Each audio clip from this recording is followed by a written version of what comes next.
The world saw the destruction. The world recorded the casualty counts. But few understand that the conflict in the Middle East is not a sudden explosion. It is the inevitable eruption of a pressure cooker built over decades. It is a cycle fueled by ideology, power, and critically, by the control of life itself. This is the story of two peoples bound by a single strip of land. A story defined not by the brief moments of truce, but by the relentless, invisible war for ultimate control.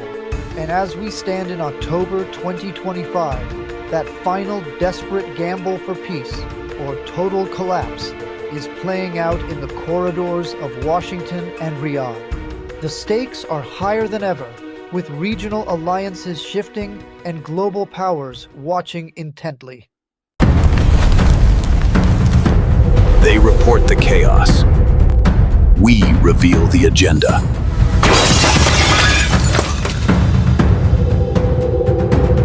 For decades, the Palestine Liberation Organization, widely known as the PLO, served as the primary public and political representative of the Palestinian cause on the international stage. Established in 1964, the PLO aimed to liberate Palestine through armed struggle, but later shifted towards diplomatic solutions, becoming a key player in peace negotiations. However, following Israel's significant invasion of Lebanon in 1982, a pivotal event that reshaped the regional power dynamics, the PLO's influence and operational capacity were severely diminished, effectively sidelining the organization from its central role in the Palestinian movement.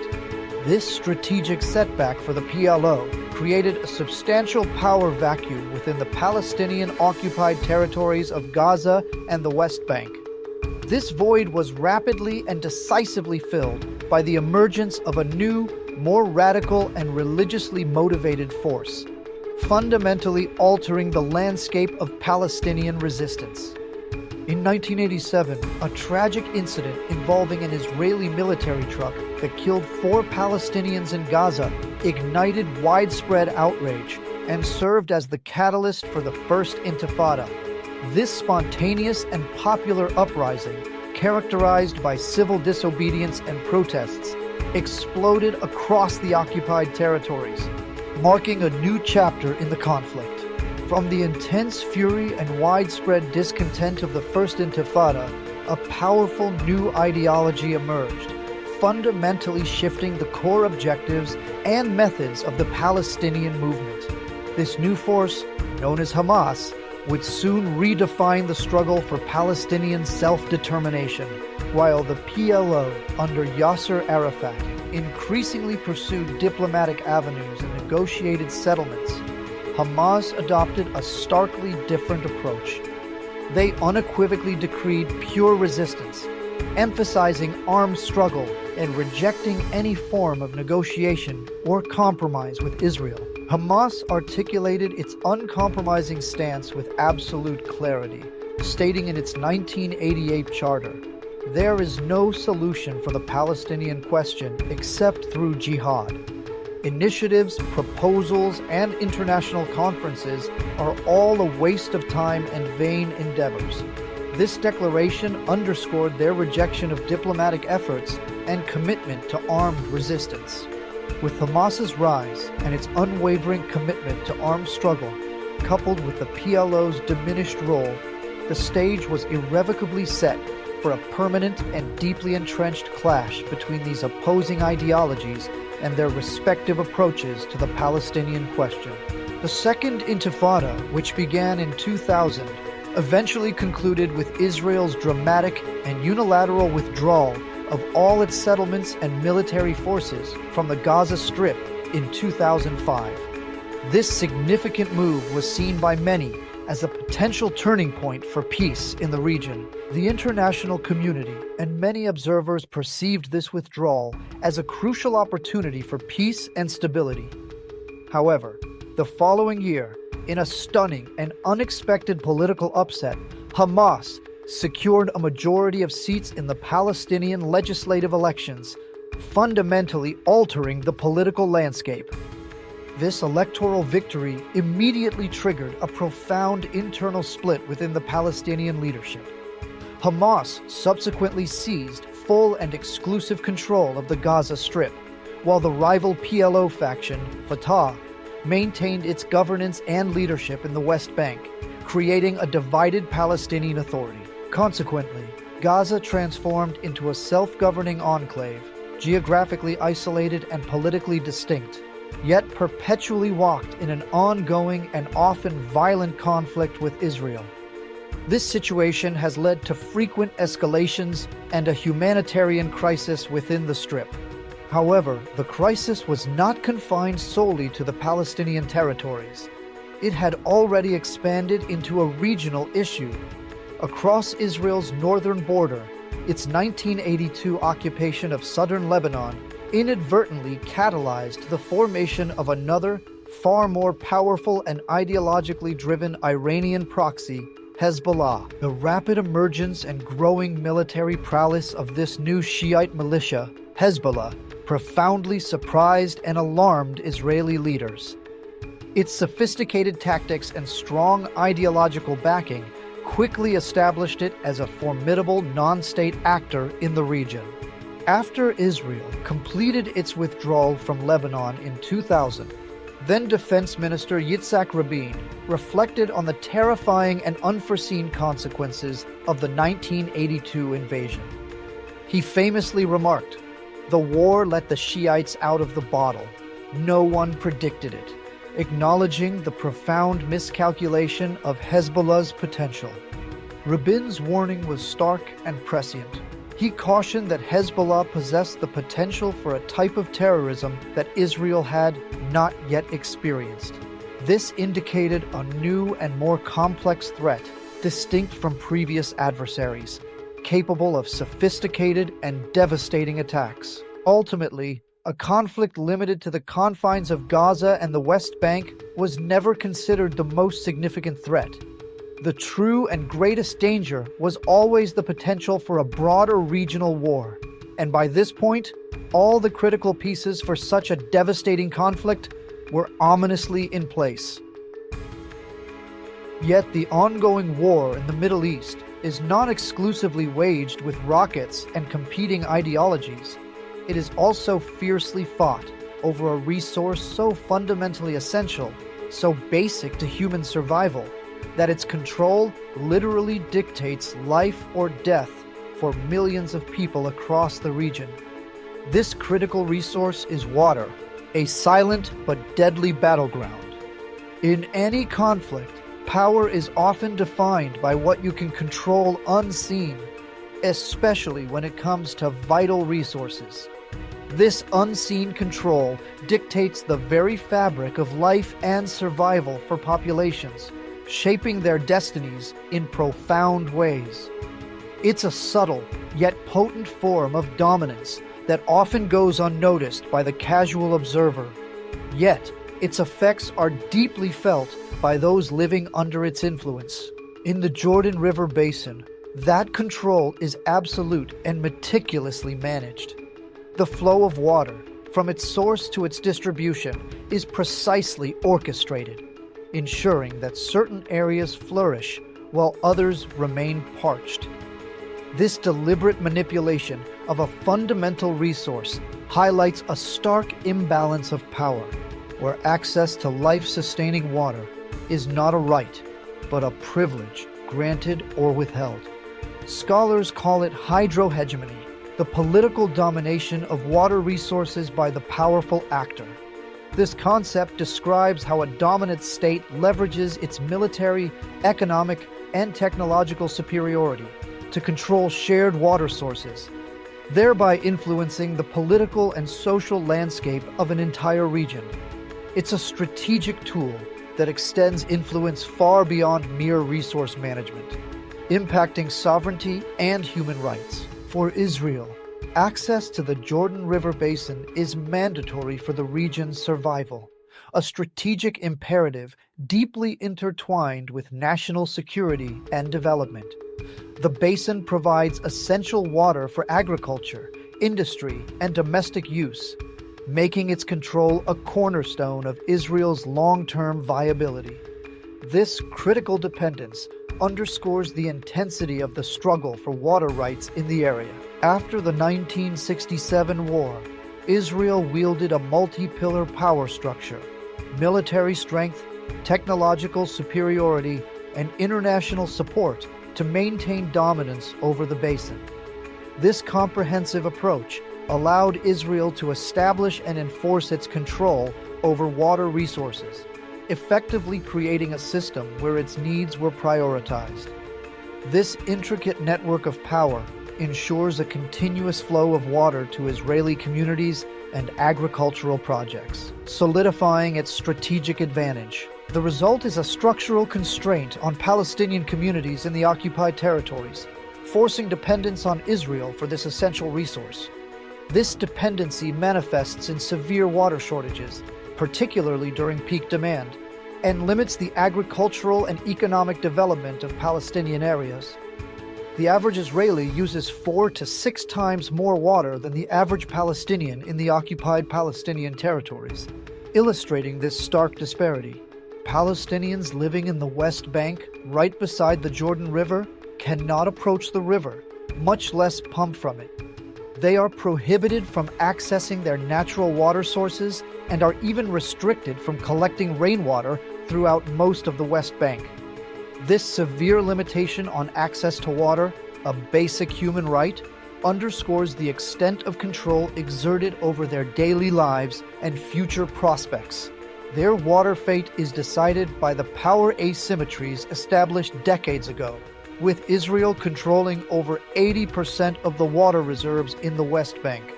This imbalance means that decisions regarding water allocation and infrastructure are made without meaningful Palestinian input, perpetuating a cycle of scarcity and dependence. The contrast between flourishing Israeli settlements and struggling Palestinian communities highlights the profound impact of these historical power dynamics. Water is rarely the direct cause of conflict, but it is constantly a weapon of war, seized, destroyed, or degraded to gain leverage. Israel has been accused of systematically targeting water sources and desalination plants in Gaza, reducing the amount of water available to Palestinian civilians. Since October of last year, the per capita share of water in the Gaza Strip has decreased by 97%. Due to the extensive destruction of water infrastructure by Israel, demonstrating the devastating impact of this tactic. This structural control is now feeding an even greater immediate danger: the formal annexation of the West Bank.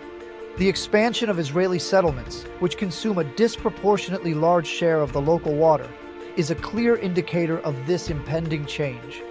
This move would solidify existing power imbalances and further entrench the Hydro-Hegemony, making any future resolution even more challenging. As of late 2025, Israel's government is accelerating tactics to claim the territory, with a clear strategy to expand its control.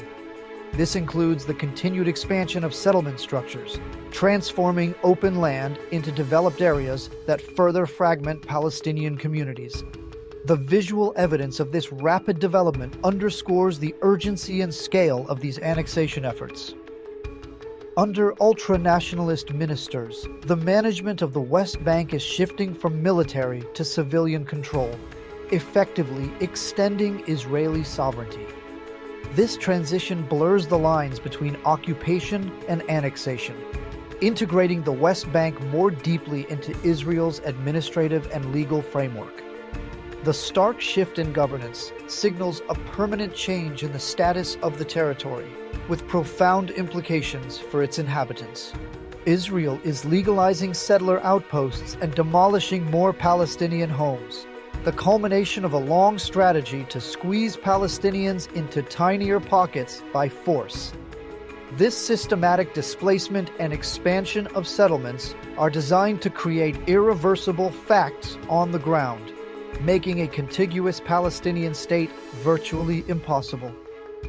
The impact on Palestinian families and their livelihoods is devastating as they lose their homes and land. The international community watches helplessly, often issuing condemnations but failing to take decisive action to halt these developments. Despite international law deeming Israeli settlements illegal, the lack of effective enforcement mechanisms allows the situation to escalate. This inaction contributes to the perpetuation of the conflict and the erosion of international norms. Annexation would not only solidify the occupation, but permanently extinguish any realistic hope for a two-state solution, a long-standing goal of international diplomacy. By integrating the West Bank into Israel, the possibility of a viable, independent Palestinian state becomes geographically and politically unfeasible. This move would create an irreversible barrier to peace, fundamentally altering the geopolitical landscape of the region. And this unapologetic repression, fueled by decades of hydro-hegemony and territorial expansion, created the climate for the devastating climax that shook the world. The cumulative effect of these policies, including severe water shortages and displacement, built immense pressure within Palestinian communities. This environment of sustained injustice and lack of prospects inevitably led to a breaking point with tragic consequences. All of the history, all of the suppressed rage, all of the structural control, it detonated on a single horrific day that redefined the entire conflict.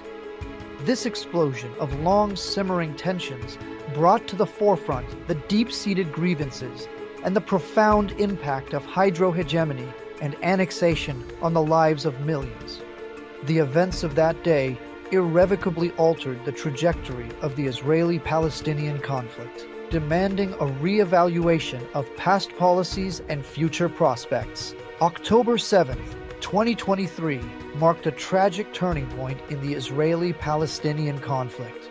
On this day, Hamas launched a series of devastating cross-border raids from the Gaza Strip into Israel. These coordinated attacks resulted in the deaths of approximately 1,200 people, predominantly civilians, and the abduction of around 250 hostages. This horrific event became the deadliest attack on Jews since the Holocaust, sending shockwaves across the globe and fundamentally altering the dynamics of the region. The scale and brutality of the assault, which included massacres at the Nova Music Festival and in various Israeli communities, ignited an immediate and forceful response from Israel, setting the stage for an unprecedented escalation of violence. The military response that immediately followed the October 7th attacks plunged the entire region into a state of violence and a humanitarian crisis of a magnitude unseen in a generation.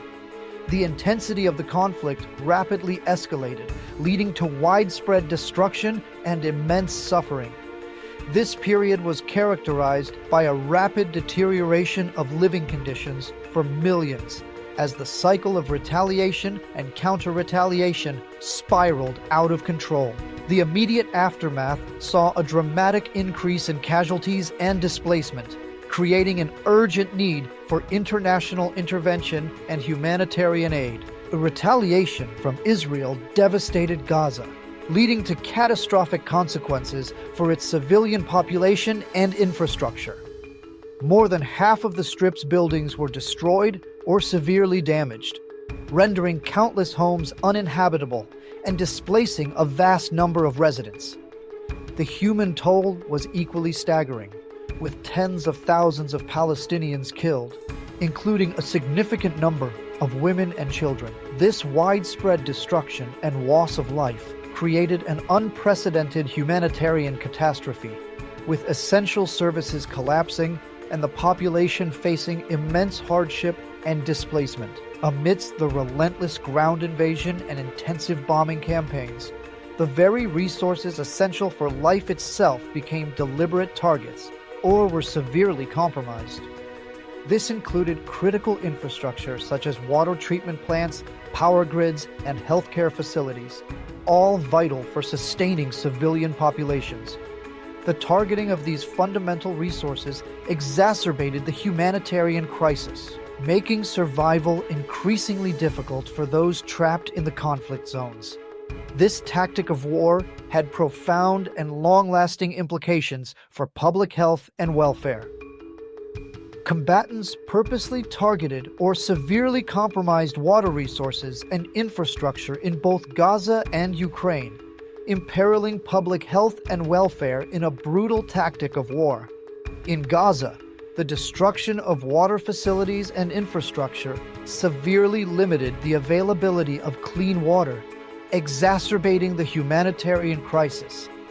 The UN estimates that people in Gaza have access to less than 3 liters of water per day, far below the minimum emergency threshold. This deliberate targeting of essential services, including hundreds of water wells, deprived over 1 million people of access to clean water, leading to a public health crisis and increasing the risk of waterborne diseases. This strategy of using water as a weapon of war has devastating consequences for civilian populations, highlighting the extreme measures taken in modern conflicts. However, even as the conflict raged in Gaza, the true strategic threat remained just north, across the border in Lebanon. Hezbollah, a powerful and heavily armed proxy of Iran, was waiting, poised to potentially open a second front. This group, with its extensive arsenal and deep ties to Iran, represented a significant and immediate danger to Israel's northern flank. Their presence and capabilities meant that the conflict, already devastating, held the potential for a much wider regional conflagration, drawing in additional actors and further destabilizing the Middle East. Following the October 7th attack, Hezbollah immediately joined the fight in sympathy with its Palestinian allies, launching over 700 rockets or missiles into northern Israel in the first 3 months alone. This rapid escalation of cross-border attacks demonstrated Hezbollah's willingness to engage directly in the conflict, significantly increasing tensions along the Israeli-Lebanese border. These barrages caused widespread disruption, forced the evacuation of numerous Israeli communities, and signaled a dangerous expansion of the conflict beyond Gaza.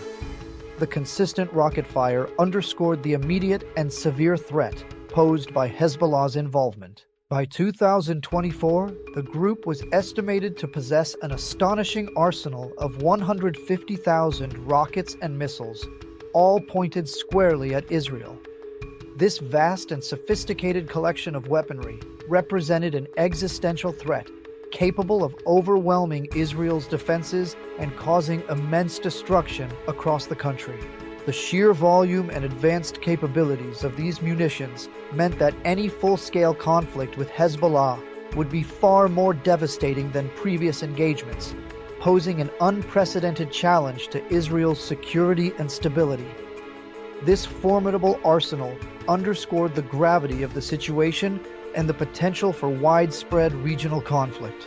This immense threat from Hezbollah has forced Israel to engage on 2 fronts simultaneously, one in Gaza and another along its northern border with Lebanon. This dual engagement has transformed what began as a localized conflict into a potentially regional inferno, backed and fueled by Iran. The involvement of Iran, through its proxy Hezbollah, significantly complicates the geopolitical landscape, raising the specter of a much broader war that could engulf the entire Middle East.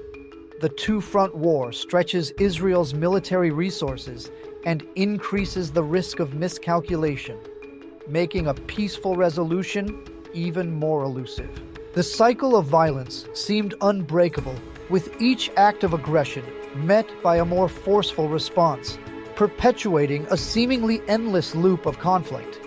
In this environment, Israel's leaders had made a series of strategic bets, primarily that security can only be maintained through overwhelming force and that international institutions remain largely toothless in enforcing peace or accountability.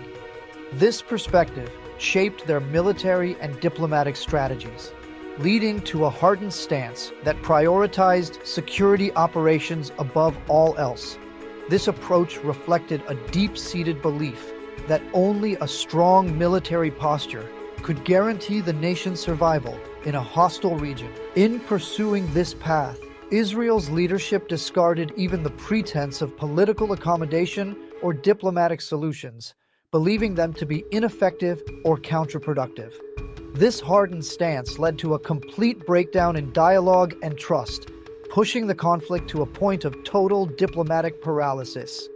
Efforts by international bodies and mediators were largely dismissed, as both sides entrenched themselves in their positions, making any form of negotiation or compromise seem impossible. The absence of a viable political track meant that military action became the primary, if not sole, means of addressing the conflict, further entrenching the cycle of violence. However, in the quiet halls of power, away from the immediate chaos of the battlefield, a new, massive lever was being prepared, one that offered Israel a profound and transformative choice. This lever presented two starkly different futures: either permanent isolation and an unending cycle of war, or the possibility of normalization with key regional players that could fundamentally reshape the entire Middle East. This emerging diplomatic opportunity, though nascent, held the potential to break the entrenched patterns of conflict and forge a new path towards regional stability and cooperation. Offering a glimmer of hope amidst the prevailing despair, the only force truly capable of breaking this seemingly unbreakable cycle of violence and diplomatic stagnation doesn't come from the traditional Western powers or international organizations.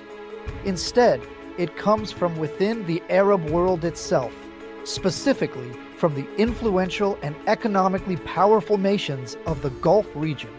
These nations, with their growing geopolitical influence and desire for regional stability, possess the unique leverage and motivation to drive a new era of normalization and cooperation. Their potential involvement represents a critical shift in the dynamics of the conflict, offering a pathway to peace that originates from within the region rather than being imposed from outside. Yesterday, October 9th, 2025, the documents were signed. A single pen stroke by Israel's Prime Minister, compelled by the irresistible economic force of the Gulf and the geopolitical demands of the U.S. administration, redefined the Middle East. The agreement is not a final peace treaty with the Palestinians, but an unprecedented regional security and economic framework, directly conditioned on a political concession. The core of the deal is a monumental trade. Israel receives full normalization with Saudi Arabia and a formal U.S. defense security pact in exchange for committing to an irreversible path to Palestinian statehood. This path immediately requires two crippling concessions from the Israeli government: immediate cessation of West Bank settlement expansion, a negotiated timeline for the establishment of a non-militarized Palestinian state, a direct contradiction of the hardline government's foundational policy. The agreement signals the abandonment of Israel's prior security through force doctrine, replacing it with security through regional economic alignment. But the deal is not the end of the conflict. It is the catalyst for a new, immediate war of implementation. Hamas is not a signatory, and its very existence is based on the rejection of such initiatives, meaning this agreement threatens to marginalize the militant group entirely. The hardliners in Israel's ruling coalition have immediately declared the move treason, guaranteeing political chaos and a high probability of the government collapsing within weeks. And waiting across the northern border, Hezbollah views this realignment as an existential threat, fully capable of plunging the region into a devastating war to shatter the delicate diplomatic thread before it can be woven into a fabric of peace. The agreement signed yesterday is the most volatile political document on earth. The cycle of war is broken, but it has been replaced by the excruciating, high-stakes countdown toward implementation. The world is watching to see if this diplomatic pressure can truly compel a future that force never could,